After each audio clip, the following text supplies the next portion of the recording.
ఆచి చికెన్ మసాలా. ఖమ్మం వెలుగుమట్ల భూదాన్ భూముల్లో ఇళ్ల కూల్చివేత బాధితులను బీజేపీ ఎంపీ ఈటెల రాజేందర్ పరామర్శించారు. బాధిత కుటుంబాలకు అండగా ఉండాల్సిన ప్రభుత్వం ఇంత నిర్లక్ష్యంగా వ్యవహరించడం సరికాదని ఎంపీ ఈటెల మండిపడ్డారు. ఖమ్మంలో 3 మంత్రులు ఉండి కూడా ఇళ్ల కూల్చివేతలను ఆపలేకపోయారని విమర్శించారు. హైదరాబాద్ లో హైడ్రాతో పేదల ఇళ్ల కూల్చివేత, ఇక్కడేమో భూదాన్ భూముల్లో పేదల ఇళ్ల కూల్చివేత అంటూ ఎద్దేవా చేశారు. బీఆర్ఎస్ కాంగ్రెస్ ప్రభుత్వాలు కరెంటు నీళ్లు ఇవ్వకుండా భూదాన్ భూముల బాధితులను ఇబ్బందులకు గురి చేశారన్నారు. కోర్టు ఇచ్చిన తీర్పును లెక్క చేయకుండా ఇళ్లను కూల్చివేశారని కాంగ్రెస్ ప్రభుత్వానికి త్వరలోనే ప్రజలు తగిన గుణపాఠం చెబుతారన్నారు ఎంపీ ఈటెల రాజేందర్.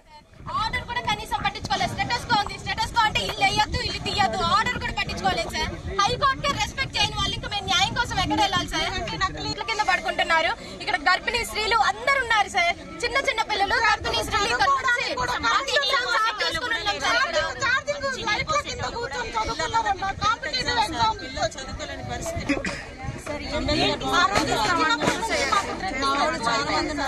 ఇల్లు కట్టుకున్నాక మేము అప్పులు చేసి ఇల్లు కట్టుకున్నాక నిర్దాక్షిణంగా మేము కట్టుకున్న ఇల్లు చూస్తుంటే సార్, ఈ రోజు నా పిల్లల్ని తీసుకుని ఆ ఇల్లు కూల్ చేసినాక నేను వేరే నా ఇంటి రేకులు నేను 1,00,000 రూపాయలు పెట్టి వేసుకున్నాను సార్.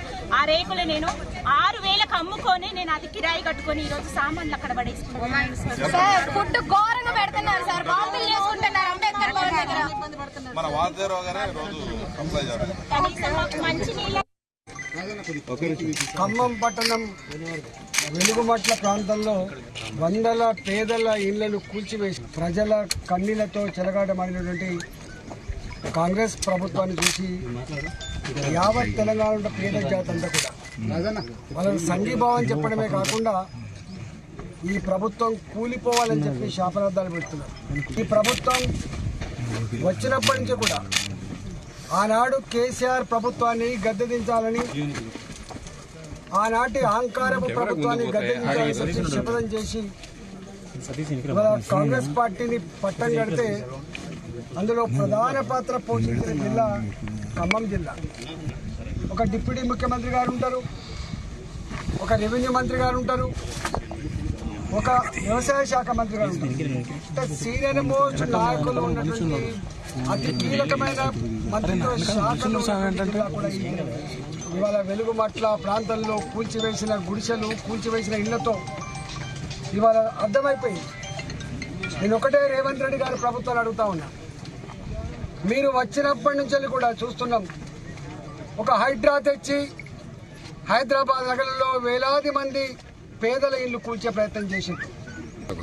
ఉదయం 4 గంటలకు లేచి వచ్చి పిల్ల జల్లా చూడకుండా కట్టు బట్టలను కూడా తీసుకొనియకుండా ఇవాళ మీరు ఇట్లా కళ్ళ ముందే కూల్చివేయాలని చెప్పి మాత్రం చెప్పలేదు. కానీ సీసీఎల్ఏ మాత్రం చూడమని చెప్తే ఇవాళ వీళ్ళు ఈ ఆర్డర్ ఇచ్చారు. ఇవాళ నేను అడుగుతా ఉన్నా, ఈ దుర్మార్గ ప్రభుత్వం మీకు దమ్ముంటే నేను సవాల్ చేస్తా ఉన్నా, ఎన్ని భూములు అయితే ఇవాళ అసైన్మెంట్ భూములు ఉన్నాయో, ఎన్ని లక్షల ఎకరాలు అయితే ఇవాళ ఇనాం భూములు ఉన్నాయో, ఎన్ని లక్షల ఎకరాలు అయితే భూదాన్ భూములు ఉన్నాయో, ఇలా ఎవరి చేతిలో ఉన్నాయి లెక్క తీయగలిగే దమ్ము ధైర్యం నీకుందా అని చెప్పడుగుతాం.